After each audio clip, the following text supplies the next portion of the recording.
اللہ تبارک و تعالیٰ سے محبت پیدا ہونے کے لیے کیا کیا اسباب اختیار کرنی چاہیے؟ محبت کا معاملہ جو ہے چونکہ قلب کا معاملہ ہے، لیکن قلب جو ہے اس پر انسان کی ظاہری اعمال کا بھی اثر ہوتا ہے۔ اگر ہم دین کی باتیں سنیں، خیر کی باتیں سنیں، اچھے مجلس میں بیٹھے، اچھے ہم سوچ اپنائے، ان سب کے ساتھ دل پہ اچھا اثر پڑتا ہے۔ تو کچھ ایسے اسباب ہیں جس کے ساتھ اللہ تبارک و تعالیٰ کی محبت حاصل ہوتی ہے۔ کچھ چیزیں ہیں جو ہمیں قرآن حدیث سے اس کے بارے میں معلومات ملتی ہے۔ ایک تو میں نے عرض کی کہ اللہ تبارک و تعالیٰ کا ذکر کثرت سے کرنا، اللہ تبارک و تعالیٰ کو یاد کرنا، زبان سے ہو، دل کی تصور سے ہو۔ ایک اعلیٰ مقام یہ بھی ہے کہ انسان زبان سے اللہ تعالیٰ کو یاد کرنے کے ساتھ ساتھ دل میں بھی اللہ تبارک و تعالیٰ کو یاد کرے، قلب میں بھی اللہ تعالیٰ کو یاد رکھے۔ اور کچھ لوگوں کا اعتراض ہے کہ بھئی دل میں تو زبان نہیں ہے تو اللہ کو کیسے یاد کیا جا سکتا ہے؟ تو دیکھو نا، قرآن ہمیں بار بار تعلیم دیتا ہے کہ فکر کرو، غور کرو، تدبر۔ یہ سارا معاملہ باطن کا ہے، قلب کا اور انسان کے باطن کا ہے۔ تو یہ بھی ایک بہت عظیم صفت ہے۔ اللہ تعالیٰ نے اہل ایمان پہ تعریف فرمائی کہ اہل ایمان کون ہے؟ جو تفکر و غور کرتے ہیں آسمان و زمین کی تخلیق میں، اپنے رب کے بارے میں، اس کی جو تخلیقات ہے، مخلوقات ہے، اللہ تعالیٰ کی صفات کے بارے میں، اللہ تعالیٰ کی صفات کے مظاہر ہے اس کے بارے میں، یہ غور و فکر کرنے والے، یہ بھی اللہ تبارک و تعالیٰ کی محبت کے قریب انسان کو لے کے جاتا ہے۔ اور اس کا معیار کیا ہے؟ ذکر ہے، اللہ کو یاد کرنا، کثرت سے یاد کر۔ حدیث مبارک میں اللہ کو اتنا یاد کرو کہ لوگ تمہیں پاگل سمجھے، مجنون سمجھے۔ اور اسی لیے ہمیں تعلیم دی گئی ہے، نیند سے اٹھو اللہ کو یاد کرو، وضو کرو اللہ کو یاد کرو، کپڑے پہنو اللہ کو یاد کرو، کھانا کھاؤ اللہ کو یاد کرو۔ عبادت میں تو ویسے بھی اللہ تعالیٰ کو یاد کیا جاتا ہے۔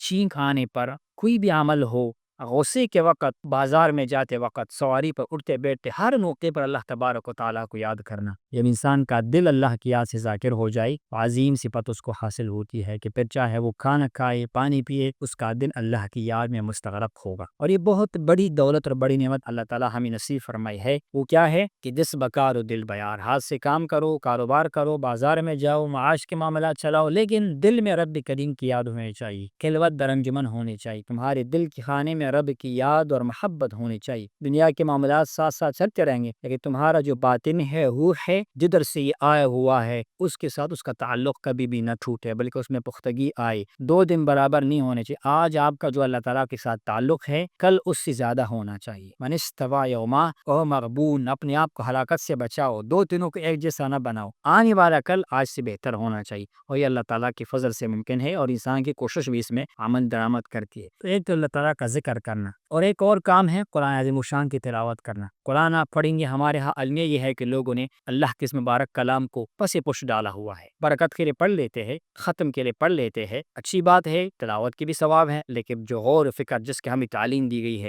قرآن پڑھو، اس کو معنی کے ساتھ پڑھو، سمجھ کے ساتھ پڑھو، تفسیر کے ساتھ پڑھو، صحابہ کرام کے تفاسیر پڑھو، اس کے بعد جو باقی ہماری امت کے ائمہ نے تفسیر کی ہے قرآن مجید کی، اس کو پڑھو، یہ پڑھنا چاہیے۔ اس کے بعد فرائض کے ساتھ ساتھ نوافل کا اہتمام کرنا چاہیے۔ جس طرح میں نے آپ کے سامنے پہلے ایک حدیث مبارکہ عرض کی، اللہ کے حبیب نے ارشاد فرمایا، فرض اللہ تعالیٰ کو سب سے زیادہ پسندیدہ کام ہے۔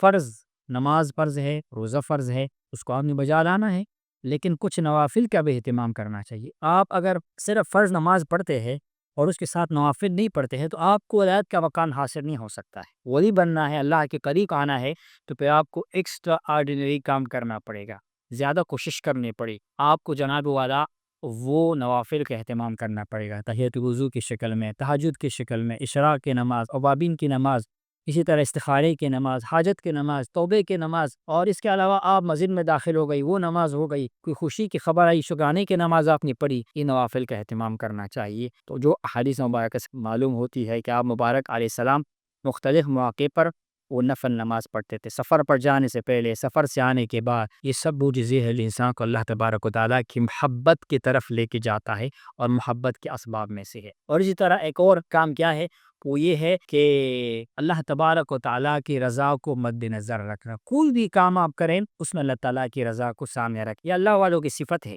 اور اللہ تعالیٰ نے صرف قرآن عظیم الشان میں نہیں، تورات انجیل کے اندر ماقبل امتوں میں اللہ تعالیٰ نے اس بات کو بیان فرمایا ہوا ہے کہ میرے محبوب کے ایسے صحابہ ہوں گے جس کی خواہش کیا ہوگی، یبتغون فضلا من اللہ ورضوانا، ان کی تلاش یہ ہوگی کہ اللہ کا فضل اور اللہ کی رضامندی ہمیں حاصل ہو جائے۔ تو ہر کام میں اللہ کی رضا کو غالب رکھنا چاہیے۔ اس کا مثال میں پیش کر دو، آپ بازار میں بھی جائیں نا، تو پہلے نیت یہ بنائے کہ میں کام کے لیے جا رہا ہوں، کمائی کے لیے جا رہا ہوں، کیوں؟ یہ اللہ تعالیٰ کا حکم ہے، رزق حلال کمائے اللہ تعالیٰ کو پسندیدہ ہے. میں رزق حلال کماؤں گا، بچوں بھی پر خرچہ کروں گا، اس سے اللہ تعالیٰ خوش ہوگا. یہ میں صدقہ و خیرات کروں گا تو آپ کا بازار میں نکلنا بھی ثواب میں شامل ہوگا. حالانکہ اللہ تعالیٰ کو بازار پسندیدہ نہیں ہے، لیکن اس نیت کے ساتھ جاؤ گے اس میں ثواب آ جائے گا. ایک بزرگ کا واقعہ ہمارے اکابر فرماتے ہیں کہ ایک بندے کی ایک پیر شیخ طریقت کے مرید نے ایک کمرہ بنایا، نیا گھر بنایا، اور وہاں پر اس نے ایک روشن دان، ایک کھڑکی جو ہے وہ بنائی. جب وہ بنائی اور شیخ کو دعوت دیا کہ آپ میرے غریب خانے پر تشریف لائے گا، مرشد خوش ہوا، شیخ خوش ہوا. انہوں نے سوال کیا کہ روشن دان کیوں بنایا ہوا ہے؟ تو مرید نے عرض کی حضرت اسی لیے بنا ہوا ہے کہ تاکہ ہوا چلتی رہے، تازہ ہوا آتی رہے، روشنی آتی رہے، کمرے کا فضا جو ہے وہ صحیح رہے. تو اس کا مرشد خفا ہوا، ناراض ہوا. فرمایا کہ میں آپ کا تربیت کر رہا ہوں، آپ کی نیت درست ہونی چاہیے تھی. آپ ہر کام میں اللہ کے رضامندی کو مقدم رکھنا آپ کو چاہیے. آپ یوں کہتے کہ میں نے روشندانی سے لیے کھولا ہوا ہے کہ مجھے نماز کے اوقات کا پتہ چلتا رہے. فجر کا ٹائم ہے، ظہر کا ٹائم ہو گیا، میں دیکھ کے اندازہ لگاؤ نماز کا ٹائم ہو گیا. اسی طرح مجھے اذان کی آواز سنائی دے یہاں پہ، تو آپ کو یہ نیت کر کے نا اس زمن میں باقی دنیا کے فوائد بھی آپ کو حاصل ہونے تھے. آپ نکاح کر رہے ہیں، صرف خواہش کی نیت سے نہ کرو، شہوت کی دفع کرنے کی نیت سے نہ کرو، بلکہ آپ یہ نیت کرو اللہ تعالیٰ کو یہ بقائے نسل انسانی جو ہے پسند ہے، یہ حضور کا سنت مبارکہ ہے. میں نکاح کر رہا ہوں تاکہ میں حرام اور برے کاموں سے بچوں، زنا اور بدکاری سے بچوں. تو آپ کا نکاح کرنا یہ ثواب کے اعلیٰ درجے پر چلا جائے گا. تو مقصد یہ ہے کہ ہر حال میں اللہ تعالیٰ کی رضا کو مقدم رکھنا انسان اللہ تعالیٰ کی محبت کے اسباب میں. اسی طرح ایک عرض یہ بھی ہے کہ ہم اللہ تبارک و تعالیٰ کی اسماء حسنہ پر غور و فکر کریں. جو 99 نام ہمارے سامنے ہوتے ہیں، عام طور پر قرآن پاک کی صفحات میں بھی آغاز میں لکھی گئے ہوتے ہیں، اور اس کے علاوہ بہت سارے اور نام مبارکہ احادیث سے ثابت ہے، قرآن کی اور آیتوں سے ثابت ہے.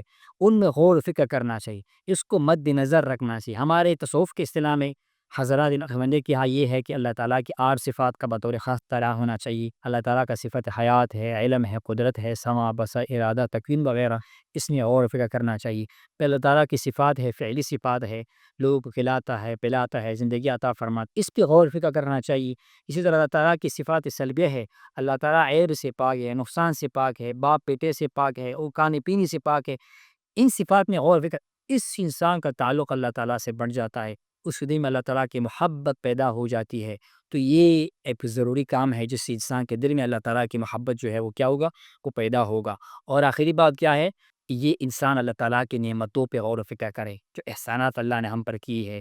زندگی اللہ نے ہمیں عطا فرمائی، ایک ایک سانس پہ کتنا قیمتی ہے اللہ نے ہمیں عطا فرمائی ہے. پھر ہمیں اللہ تعالیٰ نے سمجھ دیا ہے، فہم و شعور دیا ہوا ہے، ہمیں زبان عطا فرمائی ہے، اور اتنی سارے احسانات. پھر ایمانیات میں اللہ نے ہمیں ایمان سے نوازا، اسلام سے نوازا، اور ہمیں مکمل شریعت عطا فرمایا، اپنی حبیب کی امت میں شامل فرمایا. بہت سارے نعمتیں ہیں، عقیدہ درست ہے، جسم تندرست ہے، صحت و سلامتی ہے، اولاد ہے، بچے ہے.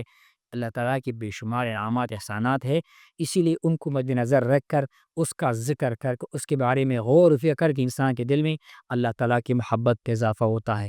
اللہ تعالیٰ ہم سب کو عمل کرنے کی توفیق نصیب فرمائے.